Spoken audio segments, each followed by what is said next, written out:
이번에 우리가 얘기할 주제는 여러분이 너무나 잘 아시는 한 변호사 얘기입니다. 강용석 변호사 여러분 잘 아시죠? 근데 이 강 변호사가요 자신과 관련한 인터넷 기사에 악성 댓글을 단 네티즌 5명에게 이 배상을 좀 요구하는 민사 소송을 제기했었다고 합니다. 그런데 1심에서 졌습니다. 예?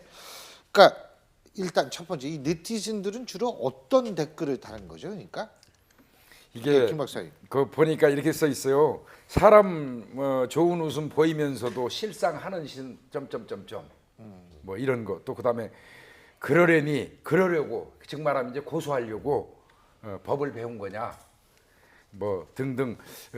상당히 그 강용석 변호사 입장에서 볼 때는 굉장히 불쾌한 글들이 꽤 많이 있었던 건 사실이에요. 그러니까 이게 예. 강용석 변호사가 기억하실지 모르겠지만 고소왕, 뭐 너고소 이런 막 그거 붙이고 나서 그 당시에 이제 그 뭔가 본인의 그 안 좋은 얘기와 관련해서 악성 댓글을 달았던 네티즌들 한 200명을 모욕죄로 고소를 했었어요. 그 고소했다는 기사가 딱 뜨니까 이제 그걸 보고 해도 너무하네라고 하면서 이제 네티즌들이 댓글을 달았는데 그 댓글을 단 네티즌 중에 5명을 지금 민사의 손해배상 청구 소송을 제기를 했던 겁니다.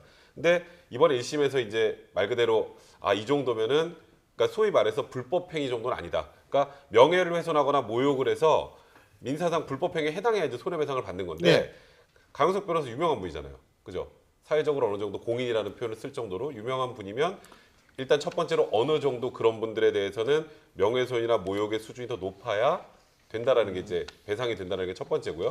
두 번째는 이 내용 자체가 뭐 이렇게 뭐 딱 구체적인 것도 아니고 좀 막연하고 지금 아까 보시면은 뭐 사람 좋은 웃음 보이면서 실상하는 짓은 뭐 땡땡땡땡 이 정도면 그닥 이렇게 뭔가 구체적이지 않다라는 그런 취지고요. 이런 여러 가지를 다 종합해 보면 물론 강용석 변호사 기분이 나쁠 수는 있지만 이 상황에서 민사의 손해배상 청구를 인용하기에는 부족하다라고 판단해서 1심에서 강용석 변호사의 패소 판결을 한 겁니다.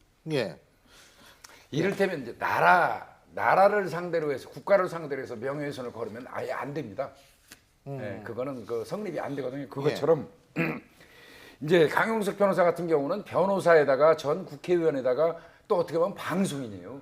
이제 공인에 준해서 보는데 그만치 이제 어떻게 보면 사회적 영향력을 줄 수 있는 파급 효과를 줄 수 있는 인물 아니겠습니까?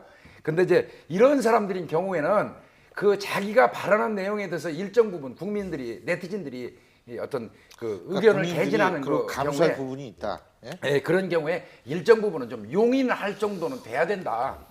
예. 비판받을 만한 건 비판받아도 좋다 이런 내용입니다. 예. 이제 기분이 나쁘냐 안 나쁘냐라는 것 자체가 굉장히 주관적인 거 아닙니까? 제가 그 얘기를 하려고 그랬어요. 그렇기 때문에 그렇습니까? 근데 아마 강용석 변호사 입장으로 보면 기분이 굉장히 나빴을 겁니다. 예. 나름대로 또 자존심도 있고. 그런데 지금 앞서서 잘 말씀하신 것처럼요. 강용석 변호사가 이제 한 개인이라기보다는 또 약간 사회 저명인을 넘어서서 표현이 어떤지 몰라도 또 연예인적인 성격도 있었지 않습니까? 그렇기 때문에 거기에 대해서 이 정도는 결국 국민의 표현의 자유가 아니냐. 이게 이제 법원의 판단이었던 것 같은데요. 뭐 이 논쟁은 아마 끊임없이 될 겁니다. 뭐 진짜 어느 정도가 진짜 모욕인지 아닌지 그리고 그 법리적인 판단은 제가 잘 모르겠는데 근데 지금 현재에 있어서 특정 개인이 아니라 이렇게 저명인에 대해서는 그래도 어느 정도 수위가 높아도 괜찮다는 것이 조금 사회적 통념이 아닌가 이렇게 생각해요. 사회적 통념이기도 하고 법원의 판결이기도 합니다. 이번 판결에서도 보여줬던 것처럼 일단 공인이라면 일정 부분은 감수해야 된다. 그게 대중들의 표현의 자유를 보호해주는 측면도 있기 때문에 그런 거고요. 아까 그런 말씀하셨잖아요. 어느 정도 된 모욕이냐. 그건 누가 봐도 압니다. 딱 누가 보면 봐도 알아요. 딱 보면 이 정도면. 근데 그게 누가 봐도 안 돼. 근데 이렇게 표현을 해야 되는 게 그러니까 법적으로 용어는 추상적으로 경멸의 표시라는 거를 모욕이라고 하거든요. 경멸의 표시. 근데 이제 그게 보통 판례로 축적되어 있는 걸 보면 근데 이제 공인이 아닌 경우에 옛날에 저는 이런 사건으로 대법원까지 가는 분들도 봤는데 야 이 똥꼬다리 같은 놈아 이 한마디로 가지고 대법원까지 가서 모욕죄 인정이 된 적이 있어요. 그러니까 상대방을 경멸하고 비하하고 욕설을 섞고 하는 게 모욕죄에 해당할 수 있는 거예요. 근데 제가 궁금한 게 황 의원님이 말씀하셨듯이 예를 든 말이에요.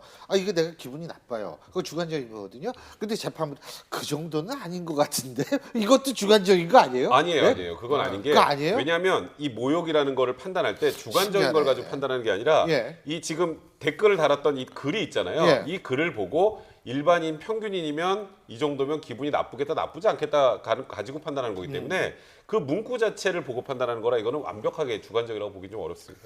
그러니까 손해배상 책임 인정될 정도의 불법 행위는 아니라는 거예요. 아, 손해배상까지는 아니라는 거죠. 아니다. 예, 예. 근데 이제 강용석 근데 이거 변호사는 악용될까봐 저는. 악용 되지는 않을 거예요. 이게 그 연예인들에게 뭐 악성 댓글 달았다고 연예인들이 다 참아야 된다 알아요. 연예인들이 고소한 경우 처벌받고 손해배상하는 경우 굉장히 많습니다. 예. 그러니까 이 정도 가지면 안 된다는 거고요. 그러니까 저는 그래서 강용석 변호사는 이런 오늘 뭐 언론 인터뷰에서 이런 얘기를 하셨는데 내가 지금까지 했던 소송 전부 다 이겼는데 요 재판부만 딱 졌다는 거예요. 그래서 항소하겠다는 입장을 밝히셨는데 사실 강용석 변호사 같은 경우 과거에 네티즌도 200명, 300명씩 고소하고 뭐 그래서 사실 안 좋은 이미지를 굉장히 많이 가졌잖아요.